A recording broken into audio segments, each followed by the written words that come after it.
Good morning प्यारे बच्चों। आज हम class third subject science chapter soil start करेंगे। सबसे पहले हम चैप्टर स्टार्ट करने से पहले थोड़ा सा वार्म अप देख लेते हैं। तो देखिए यहाँ पे एक पिक्चर हमें दिखाई गई है जिसमें बच्चे जो हैं किस चीज़ को देख रहे हैं। आपको ये क्या पिक्चर समझ में आ रही है? ये पिक्चर है अर्थवॉर्म की। तो देखो यहाँ पे लिखा भी है These children are looking at the earthworm amazingly। ये बच्चे जो हैं अर्थवॉर्म को देख रहे हैं बड़े ही एक्साइटेड मूड में। Are you scared to see them? क्या आपको डर लगता है उनको देखने में? We know that plants are grown in the soil। तो ये हम सब बच्चों को पता है कि जो प्लांट्स होते हैं वो मिट्टी में ग्रो करते हैं। Soil is the home for many small animals. तो मिट्टी जो होती है बहुत सारे छोटे छोटे जो एनिमल्स होते हैं उनका घर होती है। Earthworms are called friend of farmers. Earthworm को हम जो किसान होते हैं उनका मित्र भी कहते हैं। As they make burrows in the soil and in this process upturn it and make it good for plant growth. जो अर्थवॉर्म होते हैं वो क्या करते हैं? मिट्टी को जो है उपजाऊ बनाते हैं ताकि अच्छी से जो है हमारी फसलों की ग्रोथ हो। Let us know more about the soil. चलिए अब हम मिट्टी के बारे में और जान लेते हैं। Let's start. Soil is important as plants are grown here. तो मिट्टी बहुत ज़्यादा ज़रूरी होती है क्योंकि जो पौधे होते हैं वो मिट्टी में ही ग्रो करते हैं। प्लांट्स क्या करते हैं? एब्जॉर्ब करते हैं, सोख लेते हैं। किस किस चीज़ को? वाटर को और मिनरल्स को। कहाँ से सोखते हैं? मिट्टी से। और किस चीज़ के द्वारा? रूट्स के द्वारा। जो प्लांट्स की जो रूट्स होती हैं, जो जड़ें होती हैं, वो क्या करती हैं? पानी को और जो खनिज होते हैं, जैसे हम जो खाद पानी जो डालते हैं उस चीज़ को एब्जॉर्ब करती हैं रूट्स और प्लांट्स के बाकी पार्ट्स तक जो है पहुंचाती हैं वाटर को और मिनरल्स को। अब हम पढ़ते हैं सॉइल फॉर्मेशन। मिट्टी किस तरीके से बनती है, चलिए पढ़ते हैं। Formation of the soil took many years. देखिए बच्चों, जो मिट्टी है वो बहुत जल्दी नहीं बनती है, इसको कई कई साल लग जाते हैं बनने में। Soil is formed by breaking up of different type of rocks. मिट्टी कैसे बनती है? टूटने से। जो बड़ी बड़ी चट्टानें होती हैं उनके छोटे छोटे टुकड़े होते चले जाते हैं और फिर बाद में वो मिट्टी का रूप धारण कर लेते हैं। The big rocks broke into small pieces by the action of sun, rain and wind. अब ये होता कैसे है? किस चीज़ की मदद से होता है? सन की, रेन की और विंड की। तीन चीज़ों की मदद से जो है बड़ी बड़ी चट्टानें छोटे छोटे टुकड़ों में टूटती हैं। और वो तीन चीज़ें क्या क्या हैं? Sun, rain and wind. The pieces of the rocks were carried to different places with the flow of water and action of wind। अब ये जो चट्टानों के जो टुकड़े होते हैं, जो बारीक पीसेस होते हैं, वो एक जगह से दूसरी जगह तक कैसे पहुंचते हैं? पानी की मदद से। पानी का जो तेज़ बहाव होता है वो क्या करता है? अपने साथ में मिट्टी को भी बहा के ले जाता है, जिसकी वजह से मिट्टी एक जगह से दूसरी जगह पे पहुंच जाती है। और ऐसे ही तेज़ हवा चलती है तो उससे भी रेत उड़ता है ना, मिट्टी उड़ती है, तो वो एक जगह से दूसरी जगह पे ऐसे ही जो है ट्रांसपोर्ट हो जाती है। इन दिस प्रोसेस, इस प्रोसेस में rocks were broken into very small pieces and formed soil. जब चट्टान का बहुत बारीक पीस हो जाता है, बहुत बारीक टुकड़ा हो जाता है, उसी से क्या बनती है? मिट्टी बनती है। समझ में आया? आगे देखते हैं। The soil is mainly made up of rocks. तो आपको सिर्फ इतनी बात ध्यान रखनी है कि मिट्टी जो है कैसे बनती है? रॉक्स से बनती है। Thus the type of soil depend upon the kind of rock it is made up of। अब आपको ये भी ध्यान रखना है कि जो मिट्टी का जो प्रकार है, मिट्टी बच्चों एक तरह की नहीं होती है, मिट्टी के भी टाइप्स होते हैं।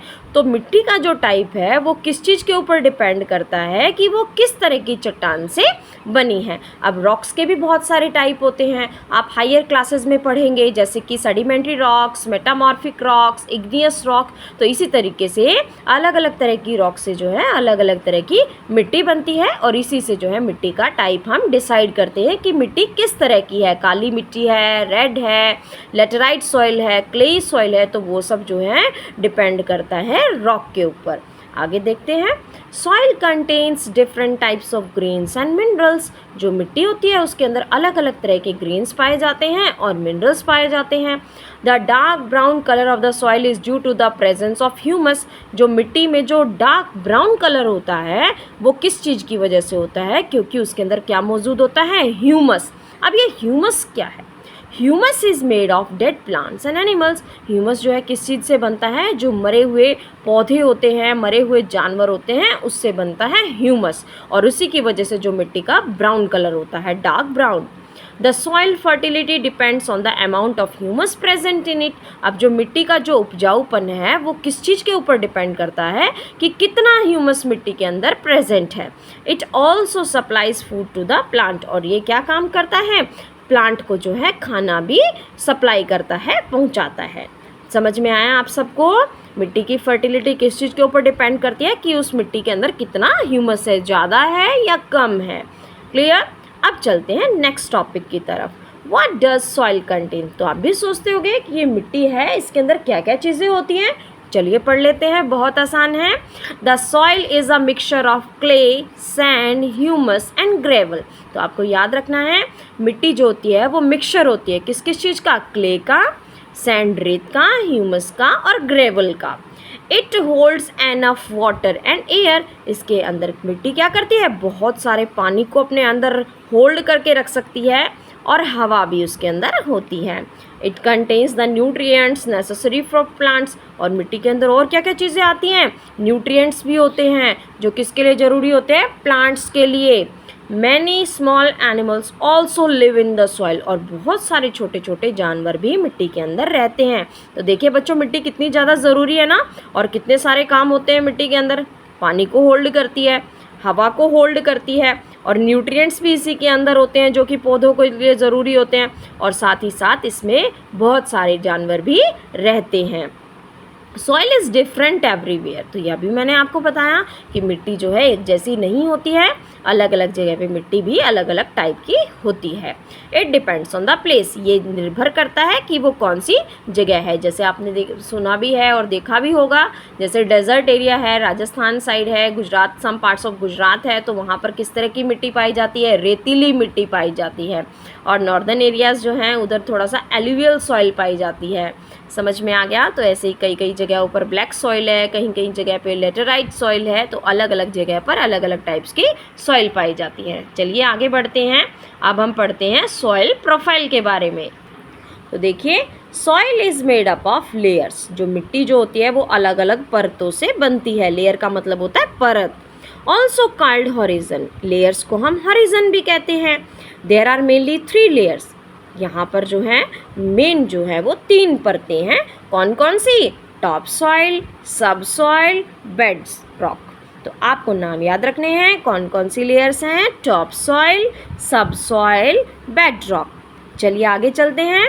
द अपर मोस्ट लेयर, सबसे ऊपर वाली जो परत होती है जिसको हम ए हॉरिजन कहते हैं, वो कहाँ मौजूद होती है? टॉप सॉइल में। तो देखिए पिक्चर में भी आपको साफ साफ दिखाई दे रहा है, जहाँ पर ए लिखा है वो क्या है?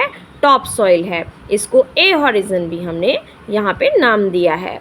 This layer contains most of the nutrients required for plant growth. तो ये जो लेयर है इसके अंदर क्या होते हैं? सबसे ज़्यादा पोषक तत्व होते हैं जो कि पौधे के लिए ज़रूरी होते हैं। देखो बच्चों, जिस तरीके से हमारे शरीर की ग्रोथ के लिए हमें बहुत सारे न्यूट्रिएंट्स की आवश्यकता होती है, जैसे कि carbohydrate, protein, fats, vitamins, minerals, तो ऐसे है ना पौधों को भी पोषक तत्वों की आवश्यकता होती है। अगर उनको पोषक तत्व नहीं मिलेंगे तो वो अच्छे से ग्रोथ नहीं करेंगे, वो बैंड हो जाएंगे, झुक जाएंगे, प्रॉपर उनको चीज़ें सप्लाई नहीं होंगी तो क्या होगा? वो मर भी जाएंगे। तो इसी तरीके से पौधों को भी न्यूट्रिएंट्स की आवश्यकता होती है। तो जो पौधों के अंदर सबसे ज़्यादा जो न्यूट्रिएंट्स जो पाए जाते हैं वो कौन सी लेयर में प्रेजेंट होते हैं? मिट्टी की, जिसको हम बोलते हैं top soil. The roots of the plants are found here. जो प्लांट की जो जड़ें होती हैं वो इसी लेयर में पाई जाती हैं। कौन सी लेयर में? टॉप सॉइल में। ओके, आगे चलते हैं। There is also a thin layer of plant material called organic layer. यहाँ पर एक पतली सी जो है परत होती है प्लांट मटेरियल की, जिसको हम ऑर्गेनिक लेयर भी कहते हैं। आगे देखो, द बी हॉरिजन और द सब सॉइल। अब चलते हैं बी हॉरिजन पे। ए हॉरिजन हमने पढ़ लिया, अब चलते हैं बी हॉरिजन पे। बी हॉरिजन जो है इसको हमने नाम दिया है सब सॉइल। ये जो है टॉप लेयर की नेक्स्ट लेयर होती है, second layer. It contains less amount of humus but more minerals. अच्छा, इस लेयर में क्या क्या होता है? इसके अंदर ह्यूमस तो बहुत कम मात्रा में होता है, लेकिन जो खनिज होते हैं, मिनरल्स होते हैं, वो बहुत ज़्यादा पाए जाते हैं। किस हॉरिजन में बच्चों? बी हॉरिजन में। इसको हम सब सॉइल भी कहते हैं, और सब सॉइल जो है टॉप सॉइल की नेक्स्ट लेयर होती है।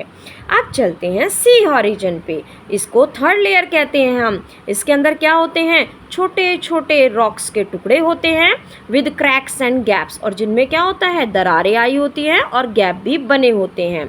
समझ में आ गया? सी हॉरिजन जो है, जिसका नाम हमने थर्ड लेयर दिया है, उसमें क्या होते हैं? चट्टानों के टुकड़े होते हैं, जिसके साथ साथ गैप्स और क्रैक्स भी मौजूद होते हैं। नेक्स्ट है हमारा लोअर मोस्ट लेयर, सबसे नीचे वाली जो लेयर होती है, जिसको कहते हैं bedrock, which is hard and difficult to dig, जो कि बहुत ज़्यादा सख्त होती है, जिसको खोदना बहुत मुश्किल होता है। तो आप सब बच्चों को क्लियर है? एक बार दोबारा से रिवाइज कर लेते हैं। सबसे ऊपर वाली जो लेयर होती है, जिसको हम टॉप सॉइल कहते हैं, जहाँ पर प्लांट की जड़ें पाई जाती हैं और यहाँ पर बहुत सारे पोषक तत्व भी होते हैं। नेक्स्ट लेयर होती है हमारी बी हॉरिजन, जिसको हमने सब सॉइल नाम दिया है। सब सॉइल के अंदर क्या होता है? बहुत कम मात्रा में ह्यूमस होता है, लेकिन मिनरल्स ज़्यादा होते हैं। नेक्स्ट है हमारा सी हॉरिजन, जिसको हमने थर्ड लेयर कहा है। इसको पेरेंट रॉक भी हम कहते हैं, जिसके अंदर क्या होता है? बहुत सारे चट्टानों के टुकड़े होते हैं, जिनमें गैप और क्रैक भी मौजूद होता है। और सबसे लास्ट जो लेयर है, जिसको लोअर मोस्ट लेयर कहते हैं, वो है बेड रॉक, जो बहुत हार्ड होती है और जिसको खोदना बहुत ज़्यादा मुश्किल होता है। क्लियर? अब देखो बच्चों, एक जो there can be several 100 million bacteria in good soil. अच्छी जो मिट्टी होती है, उसके अंदर क्या होता है? बहुत सारे मिलियंस की संख्या में जो होते हैं, क्या होते हैं? बैक्टीरिया पाए जाते हैं। बैक्टीरिया जो माइक्रो ऑर्गेनिजम्स होते हैं, बहुत ज़रूरी होते हैं मिट्टी के लिए, क्योंकि वो क्या करते हैं? मिट्टी की फर्टिलिटी को लगातार बढ़ाते रहते हैं, अपना एक्शन जो है वो लगातार जारी रखते हैं। तो इसलिए microorganisms are very important in soil. Now come to the next topic, types of soil, मिट्टी के प्रकार। तो देखिए बच्चों, मेनली जो है 3 तरह की मिट्टी होती है। कौन कौन सी? Sandy, clayey and loamy soil. चलिए सबसे पहले पढ़ते हैं सैंडी सॉइल के बारे में। सैंडी सॉइल, रेतीली मिट्टी, मोस्टली कंटेन सैंड पार्टिकल्स। इसके अंदर क्या होता है? रेत के जो है कण होते हैं। It is found in desert area. ये किस तरह के एरिया में पाई जाती है? डेजर्ट एरिया में पाई जाती है। और ऑन द सी शोर, जो समुद्र का जो किनारा होता है, वहाँ पर भी रेतीली मिट्टी पाई जाती है। Sandy soil is very fine. अच्छा, कैसी होती है ये जान लेते हैं। ये बहुत फाइन होती है ना, बहुत बारीक जो है इनके पार्टिकल्स होते हैं, एंड लूज़ होते हैं। लूज़ मतलब ढीले ढाले, बिल्कुल खिले खिले होते हैं, और इजीली ये क्या करते हैं? उड़ सकती है। मतलब कि जैसे मिट्टी के, जैसे एक जो पानी वाली जो क्लेई सॉइल होती है, उसके मुकाबले में रेतीली मिट्टी जो होती है वो ज़्यादा कैपेसिटी रखती हैं उड़ने के लिए। It consist of lots of air space. ऐसा क्यों होता है? क्योंकि इसके अंदर बहुत सारा एयर स्पेस होता है। नेक्स्ट, दस cannot hold water in it, और जिसकी वजह से इसके अंदर पानी जो है रुक नहीं सकता है। The Sandy soil is grey in colour, और इसका कलर कैसा होता है? ग्रे कलर होता है। समझ में आ गया? इसीलिए ये पानी को ज़्यादा होल्ड नहीं कर सकती है। तभी जो है डेजर्ट एरिया में जो होता है सॉइल फर्टिलिटी बहुत लेस होती है, क्योंकि अगर वहाँ बारिश होती है तो जो मिट्टी इस प्रकार की है, वहाँ पर जो पानी को ज़्यादा देर अपने अंदर होल्ड करके नहीं रखती है, एब्जॉर्ब नहीं करती है, जिसकी वजह से वहाँ फर्टिलिटी कम है। समझ में आया? नेक्स्ट मिट्टी का जो टाइप है वो है क्लेई सॉइल। क्लेई सॉइल, देखो इसके नाम में ही अर्थ छुपा है, क्ले। तो इसके अंदर क्या होता है? क्ले पाया जाता है। The soil particles are very fine. जो इसके जो कण होते हैं मिट्टी के, वो बहुत फाइन होते हैं, एंड स्टिक टुगेदर, और एक दूसरे से चिपके हुए होते हैं, चिपचिपी होती है ये। Clayey soil can hold a lot of water. इसके अंदर क्या होता है? बहुत सारा पानी जो है आ सकता है, and had very less air, लेकिन हवा बहुत कम होती है। Clay is mostly use for making pots and toys. तो आप ये बात आप सब बच्चों को पता है कि क्ले को हम किस चीज़ के लिए यूज़ करते हैं? मटके बनाने के लिए और खिलौने बनाने के लिए। अच्छा, इस मिट्टी का कलर कैसा होता है? ब्राउन कलर होता है। सैंडी सॉइल का कलर कैसा था बच्चों? Grey colour. और क्लेई सॉइल का कलर किस तरह का होता है? Brown colour.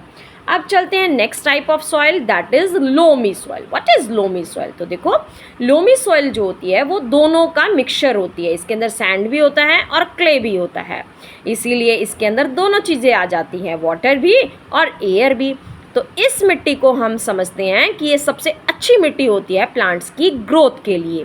समझ में आ गया? It is the best soil for growing plants, क्योंकि इसके अंदर बहुत सारा ह्यूमस होता है। इस मिट्टी को हम गार्डन सॉइल भी कहते हैं। It is also called garden soil. तो अब आपको मिट्टी के जो हैं तीनों टाइप्स जो हैं क्लियर हैं। हमने पढ़े हैं Sandy soil, clayey soil, loamy soil. तो बताइए, विच soil is best for growing crops? That is loamy soil. अब चलते हैं नेक्स्ट टॉपिक की तरफ, सॉइल एंड क्रॉप्स, मिट्टी और फसल। तो देखिए, crops are grown according to the types of soil. अच्छा, फसलें भी अलग अलग तरह की होती हैं। तो देखो बच्चों, अलग अलग फसल अलग अलग तरह की मिट्टी में ग्रोथ करती हैं। तो वो डिपेंड करता है मिट्टी का टाइप कैसा है, मिट्टी कौन सी है, क्लेई है, लोमी है, सैंडी है, किस तरह की है। तो अलग अलग मिट्टी में अलग अलग तरह की फसलें उगाई जाती हैं। Soil differ in their mineral content. अब इसी तरीके से जो मिट्टी होती है उसके अंदर मिनरल्स भी अलग अलग तरह से होते हैं। किसी मिट्टी में जो है नाइट्रोजन ज़्यादा है, किसी में फॉस्फोरस ज़्यादा है। अलग अलग जो है मिनरल कंटेंट भी अलग अलग मिट्टी में पाए जाते हैं। Requirement of minerals varies from crop to crop. अब ये भी बात ज़रूरी है, अलग अलग फसल को अलग अलग तरह के पोषक तत्वों की आवश्यकता होती है ना। किसी, जैसे सपोज करो व्हीट है, गेहूं की फसल है, तो उसको अलग तरह का मिनरल चाहिए ज़्यादा। अगर राइस की फसल है उसको अलग तरह का मिनरल चाहिए। कॉफ़ी की फसल हम उगा रहे हैं तो कॉफ़ी को अलग तरह का मिनरल चाहिए। तो ये सब जो है क्रॉप टू क्रॉप पे डिपेंड करता है। नेक्स्ट पढ़ते हैं, plants absorb water and minerals from the soil through their roots. तो ये तो हमने पहले भी पढ़ा है कि जो प्लांट्स जो होते हैं उनको जो है पानी और जो मिनरल्स होते हैं वो कैसे मिलते हैं? उनकी जड़ों के द्वारा। और ये जड़ें क्या करती हैं? मिट्टी से इनको एब्जॉर्ब करती हैं और प्लांट के अलग अलग हिस्सों तक पहुंचाती हैं। The growth of the crops also depend on the water and air holding capacity of the soil. अब जो फसल की जो ग्रोथ है वो इस चीज़ के ऊपर भी डिपेंड करती है कि जो मिट्टी है उसके अंदर कितनी क्षमता है, वो कितनी हवा और कितने पानी को अपने अंदर होल्ड करके रख सकती है। कोई मिट्टी जो है ज़्यादा पानी को होल्ड करती है तो कोई मिट्टी जो है एयर को ज़्यादा होल्ड करती है। तो ये सब डिपेंड करता है किस, जैसे फसल जिस टाइप की होगी तो मिट्टी भी उसके ऊपर डिपेंड करती है कि किस तरह की मिट्टी है, जिसमें पानी ज़्यादा आता है, हवा ज़्यादा आती है, दोनों चीज़ें ज़्यादा आती है। For example, most of the vegetables are grown in loamy soil. तो देखिए, जैसे उदाहरण यहाँ पे दिया है, ज़्यादातर जो सब्जियाँ होती है ना बच्चों, वो कौन सी मिट्टी में उगाई जाती है? Loamy soil. हमने अभी पढ़ा था लोमी सॉइल को गार्डन सॉइल भी कहते हैं। तो ये अच्छी होती है फसलों के लिए। तो ज़्यादातर जो वेजिटेबल्स होते हैं वो कौन सी सॉइल में उगाए जाते हैं? लोमी सॉइल में। और जबकि जो चावल की खेती होती है वो किस तरह की मिट्टी में होती है? Clayey soil. तो आप याद रखेंगे, जो वेजिटेबल्स होते हैं वो कौन सी सॉइल में ग्रो करते हैं? लोमी सॉइल में। और राइस कौन सी फसल में उगाए जाते हैं? क्लेई सॉइल में। ओके, तो देखिए यहाँ पे एक टॉपिक और लिखा है, डू यू नो में, the process by which minerals move down through soil is called leaching. Leaching किसको कहते हैं? ये वो प्रोसेस होता है, वो प्रक्रिया होता है जिसमें मिनरल्स जो होते हैं वो मूव डाउन मतलब हटा दिए जाते हैं मिट्टी से। उस प्रोसेस को कहते हैं लीचिंग। नेक्स्ट टॉपिक है हमारा यूजेस ऑफ सॉइल। मिट्टी के क्या क्या यूज़ होते हैं? मिट्टी बहुत ज़रूरी होती है, तो पढ़ लेते हैं इसके क्या क्या यूजेस होते हैं। Number 1, soil is very important for all living things. Soil is use in many ways. Soil जो होते हैं बहुत ज़रूरी होते हैं सभी जीव जंतुओं के लिए। तो इसके जो यूज्ड हैं अलग अलग तरीके से हमें यहाँ बताए गए हैं। नंबर 1, सबसे पहले सॉइल क्या करती है? प्लांट को अपने अंदर जकड़ के रखती है, उसकी जड़ों को टाइटली पकड़ के रखती है, बांध के रखती है, ताकि प्लांट इधर से उधर नहीं जा सके। Soil helps to hold the plant upright. Number 2, plant get water and essential minerals from the soil. Yes, पौधे जो होते हैं उनको पानी और जो पोषक तत्व भी कहाँ से मिलते हैं? मिट्टी से ही मिलते हैं। Number 3, soil provides home to many small animals such as earthworm. अब मिट्टी जो होती है वो छोटे छोटे जो कीड़े मकोड़े होते हैं उनके लिए घर भी होती है, जैसे कि अर्थवर्म। अर्थवर्म का घर क्या होता है? मिट्टी होती है। नेक्स्ट है clay soil is use for making pots and other articles, और जो चिकनी मिट्टी होती है उसको हम यूज़ करते हैं मटके बनाने के लिए और बाकी आर्टिकल्स जैसे खिलौने बनाने के लिए, मूर्तियाँ बनाने के लिए, तो इन सब चीज़ों के लिए भी हम किस तरह की मिट्टी का यूज़ करते हैं, क्ले सॉइल का। सो स्टूडेंट्स, यहाँ पर हमने मिट्टी के बारे में जाना, मिट्टी क्या होती है, मिट्टी कैसे बनती है, मिट्टी के प्रकार क्या क्या होते हैं, मिट्टी और फसल का क्या रिलेशन होता है, और मिट्टी के यूजेस क्या होते हैं। आई होप आप सब बच्चों को ये चैप्टर समझ में आया होगा। आप इसको फिर से गो थ्रू कीजिएगा ताकि आपको अच्छे से क्लियरिटी हो, और अपनी बुक एक्सरसाइज को आप ट्राई कीजिएगा ताकि आपको कंसेप्ट क्लियर हो। Thank you students, have a nice day.